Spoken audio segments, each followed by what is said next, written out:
हमारा महत्व भाव शरीर में बैठ गया है, शरीर की सुख सुविधा में बैठ गया है। संसार को हम सत्य मानने लगे हैं, जीने की प्रबल आशा हो गई है, मरने से भय लगता है, दुख विपत्तियां घेरे हुए हैं। ये अविद्या का खेल हमने स्वयं स्वीकार कर लिया, किसी ने हमें फांसा नहीं है, हम स्वयं फंस गए हैं, बंधे कीर मरकट की नाई। हमने स्वयं सुख भोग की लालसा से अपने को फंसा लिया। अब वास्तविक सुख क्या है, चरम सुख क्या है, हमारी आंतरिक मांग क्या है, ये हम नहीं जान पा रहे। बस सामने दृश्य को देखा और टूट पड़े, सुख भोग लेंगे, हम सुखी हो जाएंगे, ये भ्रम है। तुम किसी प्रकृति जनित रचना से कभी सुखी नहीं हो सकते, क्योंकि तुम परमात्मा अंश हो, तुम अपने अंशी की खोज कर रहे हो। भ्रम से तुम नाना प्रकार के दृश्य पदार्थों में, परिवर्तनशील नाशवान पदार्थों में अपनी मांग पूरी करना चाहते हो। नहीं हो सकते, क्यों? क्योंकि तुम चिदानंद अंश हो, तुम्हें चिदानंद सुख चाहिए। ये प्राकृतिक सुख अनेक जन्मों से भोगते चले आए, अगर कहीं इसमें हमारा विश्राम होता तो आज तक हम सुखी हो जाते। भगवत कृपा से संत समागम प्राप्त होता है, और कैसी मलिनता बुद्धि की है कि संत समागम में जाकर के हम यही जानना चाहते हैं कि वो उपाय बताओ जिससे हमें मांगे हुए भोग प्राप्त हो। भोग भोगने वाला शरीर जो निश्चित नष्ट हो जाएगा, वो नष्ट ना होने पाए। संसार में माना हुआ सुख हमें भरपूर प्राप्त हो, भ्रम मत रखना। अगर संतों की इसमें आस्था होती तो संत काहे को ही बनते, जिनमें उनकी आस्था नहीं है वो तुम्हें कैसे दे सकते हैं। एक अंधा कुएं में गिरने जा रहा हो तो कोई नेत्र वाला उसको कैसे ढकेल सकता है, कैसे जाने दे सकता है। इसलिए हम ज्ञान नेत्रों से अंधे हैं, इसलिए हम इस भवकूप में नाना प्रकार की सुख की लालसा से कूदने जा रहे हैं या कूद चुके हैं। संतों का समागम बचाने के लिए होता है, फंसाने के लिए नहीं होता। लोग पूछते हैं कि संतों का क्या चमत्कार है, दिखाओ अपना चमत्कार। संतों का वास्तविक जो भगवत प्रेमी महात्मा है, उनका स्वाभाविक चमत्कार प्रकट होता है। उनके दर्शन से, उनके संभाषण से, उनके सानिध्य से विकारों का नाश और भगवत चरणारविंद की प्रीति, विषयी मन का निर्मल हो जाना, भोगों की तरफ आकर्षित चित्तवृत्ति का भगवदाकार हो जाना, ये संतों का चमत्कार। तुम्हारा कोई रोग ठीक हो जाए, कोई भोग मिल जाए, कोई परिस्थिति सुधर जाए, इसे संतों का चमत्कार मत समझना। ये प्रारब्ध भोग सुख और दुख, पुण्य और पाप से प्रकट होते हैं, इसमें किसी का प्रभाव काम नहीं करेगा। अगर ऐसा होता तो संतों के शरीर में कभी कष्ट ही न होता। भ्रम में मत फंसो, भ्रम में मत फंसो कि कोई संत तुम्हारे शरीर को अजर अमर बना देगा, तुम्हें भोगों की बाहुल्यता मिल जाएगी, व्यर्थ में भाग दौड़ बंद करो। हाँ, वास्तविक तुम महासुख को चाहते हो और मृत्यु के भय से बचना चाहते हो, एकमात्र रास्ता है प्रभु श्री हरि के चरणों का आश्रय ले लो। हरि स्मृति सर्व विपद विमोक्षणम, भगवान का भजन, भगवान की स्मृति निश्चित तुम्हें समस्त दुखों से बचा लेगी। भगवान की शरणागति, समुझ जाए शरणती डरत ना काल डर। मृत्यु क्या चीज, पर प्रभु के नाम जपने में रुचि नहीं, प्रभु की चरण दासता में भावना नहीं, तो तुम सोचते हो कुछ चंद रुपये और कुछ फल पुष्प आदि दे करके हम रोग रहित हो जाए, शोक रहित हो जाए। भूल मत करना, अगर शोक रहित होना है, रोग रहित होना है, वे एकमात्र उपाय है कृष्णाय वासुदेवाय हरे परमात्मा प्रणत क्लेश नाशाय गोविंदाय नमो नमः। गोविंद को नमस्कार करो और जिह्वा से पुकारो कृष्ण कृष्ण गोविंद गोविंद, राधा राधा राधा।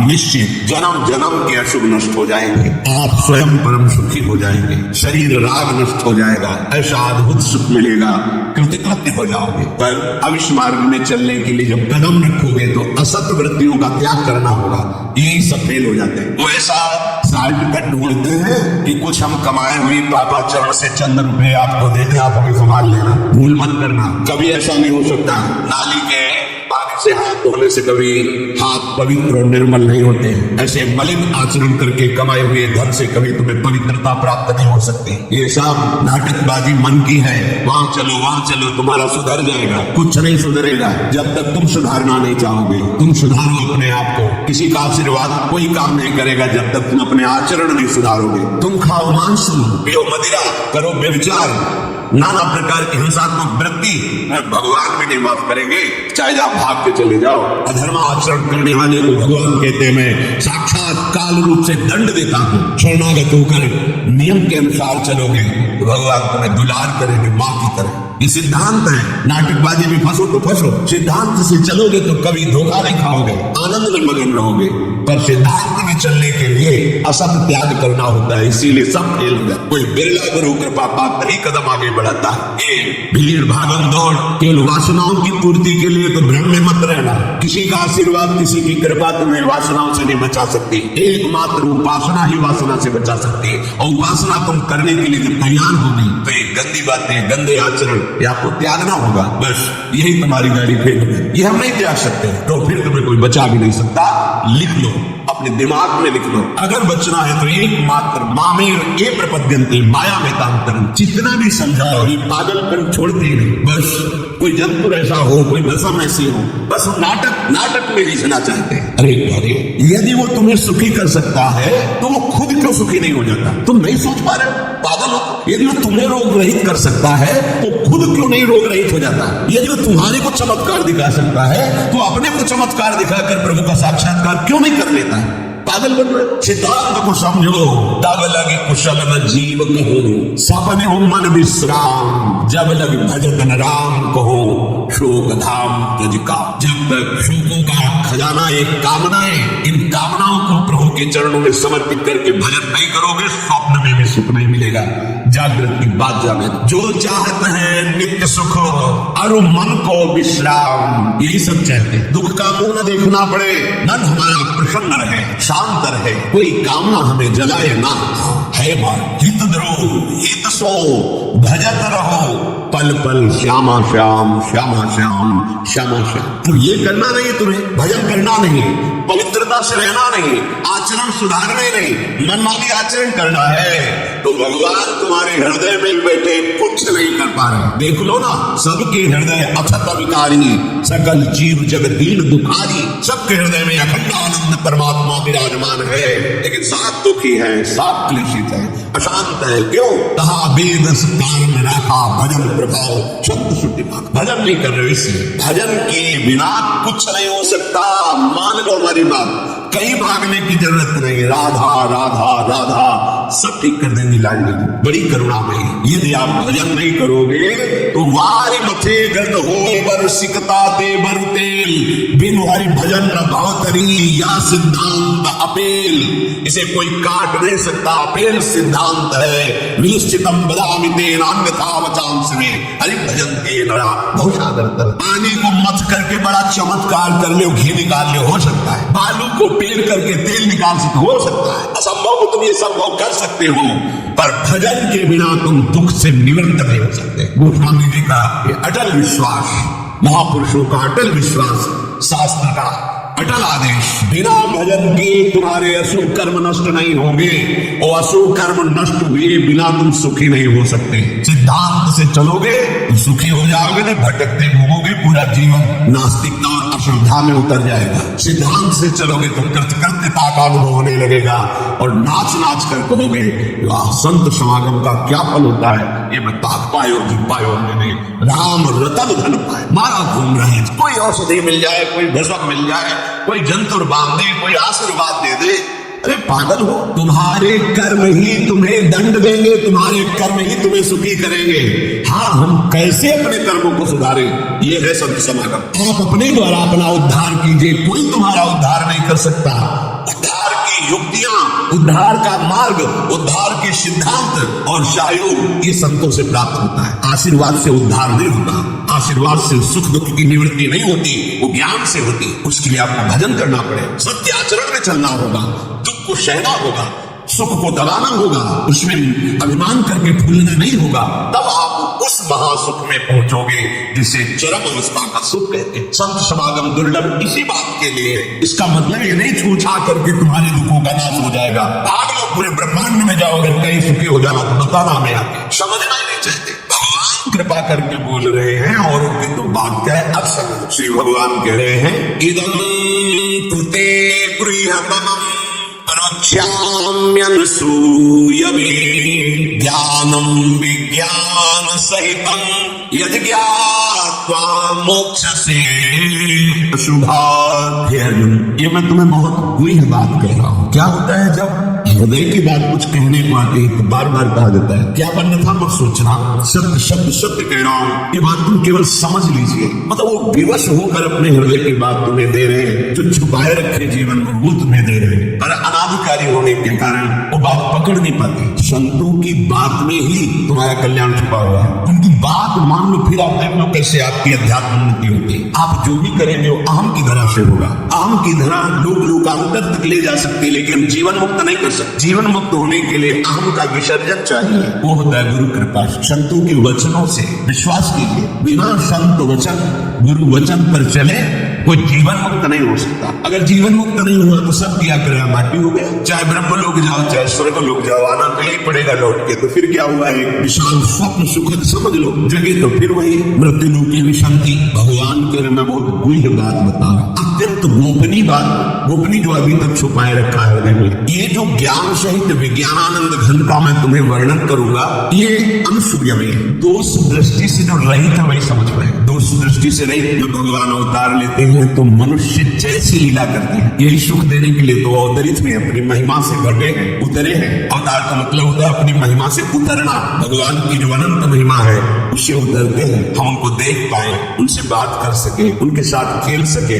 वो ऐसे उतर कर हमारे समान लीला करते हैं। उनकी लीला को देख करके अगर किसी को दोष दृष्टि होती है तो बोले तमाम के सुनने का अधिकारी नहीं। जब हम भगवान को भगवान ना मानकर व्यक्ति मानते हैं तो हमारी दृष्टि वैसे ही दूषित हो जाती है। वैसे केवल भगवान की ही लीला हो रही है, पर हमारी दृष्टि दूषित होने के कारण हमें व्यक्ति दिखाई देता है, स्त्री पुरुष दिखाई देते हैं, गुणात्मा महात्मा दोषात्मा ऐसा सब भेद नजर आता है। पर यहाँ जो भगवान कह रहे कि जो मेरे पर दोष दृष्टि न रखता खरे बड़े बड़े परमहंसों का जहाँ प्रवेश नहीं है वो भगवान का रास है। जहाँ ज्ञान समुद्र भगवान शिव भी प्रवेश पाने के लिए ललचाए और भगवान श्री कृष्ण की मंद मुस्कान से गोपी स्वरूप होकर प्रवेश पाए, बोलो ज्ञान समुद्र भगवान शिव जिस रास रस के लिए ललचाए वो रास रस प्राकृतिक स्त्री पुरुष का मिलन हो सकता है क्या, पर अनाधिकारी के क्या उपहास ऐसा है। इसलिए भगवान आप कह रहे हैं कि जो अनुसूय में प्रवक्ष्याम अनुसूय में जो मेरे से दोष दृष्टि नहीं रखता।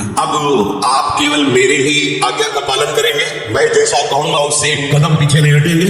वो आप कितनी कृपा कि मुझे समस्त प्रपंच से समेट कर एक मार्ग में लगा रहे। जहाँ श्रद्धा है तो वहाँ शब्द दूसरा भाव निकाल देगा, और जहाँ दोष दृष्टि वहाँ भाव दूसरा निकाल देगा। इसलिए श्री भगवान कह रहे मैं अत्यंत गोपनीय बात तुमसे कह रहा हूँ। अपने प्रियजनों से प्रिय शिष्यों से बात कही जाती है। तब तक गीता जी का श्री भगवान ने उपदेश अर्जुन जी को नहीं दिया जब तक मित्र भाव रहा नहीं दिया। साथी पद में बैठे आज्ञा की दोनों के बीच में रथ, इधर सेना कौरवों की पांडवों के बीच में भगवान बीच में। जब देखा मोह ग्रसित हुए, निवारण में असमर्थ पाया, भगवान की शरण में होकर कार पड़ने दोषो भरत स्वभावा प्रचार काम धर्म संपूर्ण चेता। हे प्रभु अब मेरे सामर्थ्य नहीं रहेगी कि मैं निर्णय कर सकूं कि मेरे लिए सही क्या है, परम कल्याण क्या है, ये आप जानते हैं। प्रभु कुछ नहीं बोले, शिष्यस्तेनुसाधिमाम, मैं आपका शिष्यत्व स्वीकार करता हूँ। हे जगत गुरु श्री कृष्ण उतरे शास्त्राम दंडवत हुए और कहा मैं आपका शिष्य हूँ, और ऐसा शिष्य हूँ जो पूरा समर्पण के प्रपन्नम मन वचन कर्म से आपको समर्पित। तब गीता जी का प्रादुर्भाव भगवान के श्रीमुख से। जो प्रिय जन होते हैं, समर्पित जन होते हैं, उनको हृदय की बात बताई जाती है, क्योंकि वो उसमें दोष दृष्टि नहीं करेंगे। अगर प्रियता और समर्पण नहीं है तो देखो ना, फिर मेरे को प्रणाम करो,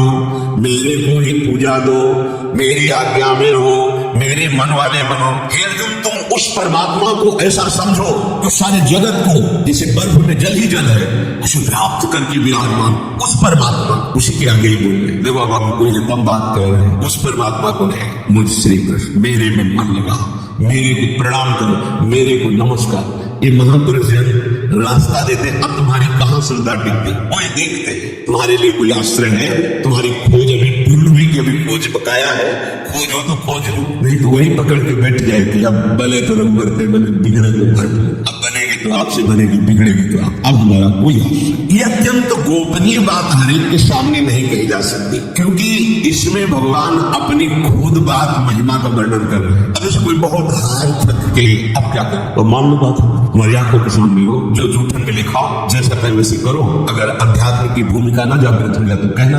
गुरुजनों की बात किसी से प्रमाणित करने की आवश्यकता नहीं होती। आपको गुरु जी ने क्या कहा, क्यों आपको बाबा गुरु क्या क्यों आपको बताया, हमारी और हमारे गुरु जी की बात हो गई, तुमको क्यों बताया गया गुरु जी ने कहा, तो हमारे निर्णायक हो गया, चल दोबारा नहीं मिलेगा। तो बैठाल के वो आज प्रवचन में ये कह रहे थे, समझो। अब वो जो समझाएगा वो तुम समझ जाओगे, जो गुरु समझा रहे थे वो समझ में नहीं आएगा। इसलिए भगवान करे अत्यंत गोपनीय बात, जब तक हमारा ये मन समाधान नहीं पाता तब तक भटकना पड़ता। कहीं एक जगह पकड़ लो, एक वाले एक जगह भटकना बंद करो, एक जगह पकड़ लो, एक विश्वास रख लो, एक नाम जो गुरु ने दिया, एक मंत्र दिया है, अविद्या का नाश हो जाए, माया परास्त हो जाएगी। पर सब दुकानें लगी हुई, 4-6 दुकान घूम लेते हैं, चलो घूम लो, एक दुकान तो बांध लो, हमें सारा माल यहीं से लेना है, तुम्हें छूट मिलने लगेगी, एक विभाग हजारों की लाइन लगेगी, अरे दो पर्सनल ग्राहक है। ऐसे ही मेरी ईश्वर की दुकान में सबका जीवन खाता, परिचय तो बना लो भगवान से, निहाल हो जाओ। भटकना, हम जब ये बातें सुनते हैं ना तो लगता कितनी हंसी की बात, जितनी देर तुम अमुक जगह जा करके झाड़ फूक करवा कर उतनी देर राधा राधा जपो, बिल्कुल ठीक हो जाएगा, सब ठीक हो जाएगा। क्योंकि कोई भी जो हमें क्लेश देने के लिए आया है कर्म है हमारा, चाहे भूत हो, प्रेत हो, चांडाल हो, रोग हो, दुख हो, विपत्ति हो, ये सब हमारा कर्म है। और उस अशुभ कर्म का नाश करने के लिए भगवान नाम जय घोष कर रहा है। प्यारे मान लो बात, शुरू कर दो हरि शरणम, शुरू कर दो राधा राधा राधा, कृष्ण कृष्ण कृष्ण, गोविंद गोविंद गोविंद। आप नहीं, आप दूसरों को निष्पाप करने वाले बन जाएंगे। आपका स्पर्श, आपका संभाषण, आपका दर्शन जगत मंगल करने वाला, पर सत्य मार्ग में चलना नहीं चाहते, ये भटकना बंद करो। एकमात्र भगवान ही तुम्हें बचा सकते, दूसरा कोई नहीं बचा सकता। जितनी तुम्हें दी जाएगी छूछा सब प्रकृति की माया की है, इनमें कोई सामर्थ्य नहीं, कोई सामर्थ्य। भ्रम में मत बसो, बड़ी बड़ी लीलाएं होती है माया की, बड़ी बड़ी लीलाएं। किसी बड़े प्रभावशाली क्या संत कॉलोनी में रहते थे, तो एक उन्होंने कहा कि बहुत बड़ा प्रभाव है वो आए हुए हैं, अगर आप चाहें तो दर्शन करने चले। पुरुष स्वभाव कुछ ऐसा भगवान के द्वारा दिया हुआ था, जब तक हृदय में ना आवे तब तक हमारे हृदय में प्रेरणा हो फिर रुके। तुम्हारे स्वामी का चले जाओ, क्या होता है, तो हमारा मन नहीं हो रहा। और उनके साथ वहां गए तो पत्रकारों से बड़े ऊंचाई पर पत्रकारों से पूछ रहे थे कि आपका बड़ा चमत्कार सुना है, आप चमत्कार दिखाइए।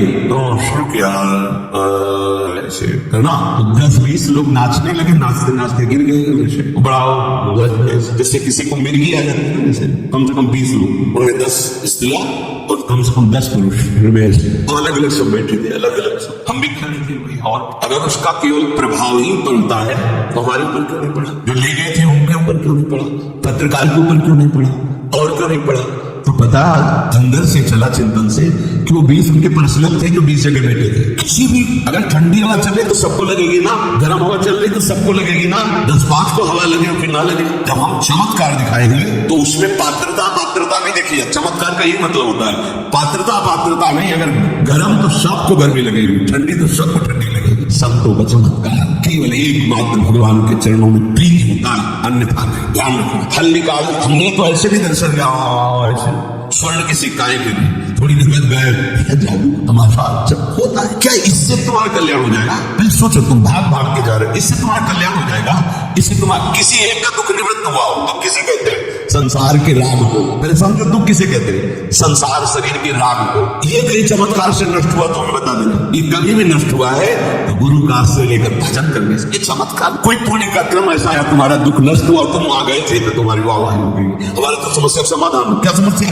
अगली जो 100 आ रही है उनका, अगली जो 100 समस्या है सब सुलझो। ये पशुओं की तरह भागना बंद करो, जिधर देखा मुंह उठाया भाग पड़े, फिर संतुष्टता, फिर नास्तिकता, फिर अश्रद्धा। खुली बात समझ लो, एकमात्र भगवान का आश्रय और भजन, इसमें आंख मूंद के दौड़ोगे तुम्हारा मंगल ही होगा, पक्की बात। छोटे मोटे योग सिद्धियां, छोटे मोटे चमत्कार अगर किसी संत से आपको दिखने को मिल रहा है तो तुम्हारा उसमें क्या होगा, तुम्हारा क्या होगा, हम तुमसे पूछ रहे हैं। क्या होगा उसमें? यहाँ की जलन मिट जाएगी, ले चलो कहीं हमें भगवत दर्शन हो, हमारा जन्म जन्म का दुख मिटकर आनंद में मगन हो जाए। तो हाथ जोड़ के फिर यही बात होगी, भैया इसके लिए तुम्हें भजन करना पड़ेगा, किसी का वरद हस्त काम नहीं करेगा, इसमें तुम्हें भजन कर, तुम्हें अपने आचरण सुधारने पड़ेंगे, तुम्हें भजन करना पड़ेगा। जहाँ ये बात आती है वहां चमत्कार, अरे भगवान का चमत्कार देखो ना, सूर्य चंद्र चमक रहे, समुद्र देखो कितना जल भरा हो, भूमि में क्या क्या है, कितने वेतन है, कितनी खाने की चमत्कार नहीं नजर आ रहा है, पर ये सब नाशवान एक क्षण में नष्ट हो जाएगा। ऐसा चमत्कार कि हम विषयी पुरुष भगवदानंद में मगन हो जाए, हम मृत्यु से भयभीत अमरत्व को प्राप्त हो जाए, हम कामनाओं से जलने वाले आप्त काम हो जाए। ये होगा गुरु कृपा से, ये होगा भजन से, सब हट जाते हैं। जहाँ भजन शब्द वहां संकट। भगवान के मैं गोपनीय बात बता रहा हूँ, हृदय की बात बता रहा हूँ। जिसके अंतःकरण में थोड़ी भी दृष्टि होगी दोष की, वो मेरी बात नहीं समझ पाएगा भगवान की। प्रायः जब सदगुरुदेव या किसी महापुरुष को हमारी दृष्टि पहले होती है मनुष्य, फिर दृष्टि होती है थोड़ा भजन साधन करके साधु है, फिर तीसरी हमारी दृष्टि होती है सिद्ध पुरुष, फिर आखिरी दृष्टि होती है कि तो भगवान है। अब बात याद, जब तक हम भगवत बुद्धि नहीं करते किसी संत में या सदगुरुदेव में, तब तक बात बनने वाली नहीं। प्राय हमारी दृष्टि मनुष्यकृत ही रहती है। उनका उठना बैठना चलना फिरना देखना सुनना मनुष्यकृत होता है, क्योंकि मनुष्य शरीर में तो हमें लगता है कि हमसे थोड़ा वजन ज्यादा होगा, बस इतनी बात है। जब हमारी भगवत बुद्धि होगी, देखो भगवत बुद्धि हम पाषाण में कर लेते हैं तो भगवान का साक्षात्कार वो पाषाण है, हमारे भगवान है तो भगवान मिल जाते हैं। तो अगर हम सदगुरु में संत में शास्त्र में भगवत बुद्धि करें तो भगवान नहीं मिल जाएंगे। और अगर भगवत बुद्धि नहीं है तो देखो एक है कि वो काट काट के श्री विग्रहों को फेंक दिया, क्या नाम था वो उसका, औरंगजेब कितने भगवत विग्रहों का खंडन किया, कोई भावना नहीं उसकी, कुछ नहीं उसको समझ में आया। और एक भावना करता है मेरे भगवान, तो वही से उसको आनंद की प्राप्ति होने लगती है। अर्थात भगवान सबने हैं, समान भाव से है। आप कहाँ भगवत भाव करते हो, बस एक खास बात है। अगर दोष दृष्टि है तो भगवान भी कह रहे हैं कि जो हमारे प्रति असूया भाव रखता है वो मेरी बात को नहीं समझ पाएगा। दोष दृष्टि समझाने गए थे दुर्योधन को, सुनो तुम हस्तिनापुर के चक्रवर्ती सम्राट ही रहोगे, मेरी बात मान, 5 गांव दे दो, मैं जो पांडवों से कहूंगा तो हमारी आज्ञा में रहते, वो 5 गांव में अपने को तुम हस्तिनापुर के चक्रवर्ती, उनका सूझी अग्रे निकेश, तुम 5 गांव दे रहे, सुई के अग्र आप भी नहीं देंगे हम। भगवान ने कहा धर्म तो नहीं है जैसा तुम बोल रहे हो, तो बोले ऐसा ना समझो, मुझे धर्म का ज्ञान है, मैं धर्म को जानता हूँ लेकिन रुचि नहीं है, और अधर्म को जानता हूँ भरपूर रुचि है। तो उन्हें समझाने की कोशिश मत जाओ, पांडवों को समझाओ। भगवान समझा रहे हैं, कुछ समझ में नहीं आ रहा और कड़वा बोल रहा है श्री भगवान के साथ। इसलिए आप भगवान के मैं हृदय की बात कहना चाहता हूँ, और उसमें दोष दृष्टि रहित पुरुष ही इस बात को धारण कर सकता है। विलक्षण रीति से मैं वर्णन करूंगा, साफ साफ कहूंगा, पर जो मेरी शरण में है, मेरे प्रति भाव करता है, वही मेरी बात समझ पाएगा। जो दुराचार परायण है, पापाचरण करते हैं, अगर वो भी मेरी बात पर श्रद्धा कर लेंगे तो पावन हो जाएंगे। किसी भी जाति के हो, किसी भी आश्रम के, किसी भी संप्रदाय के, किसी भी देश के, किसी भी भेष के, कोई भी हो, जो मेरी शरण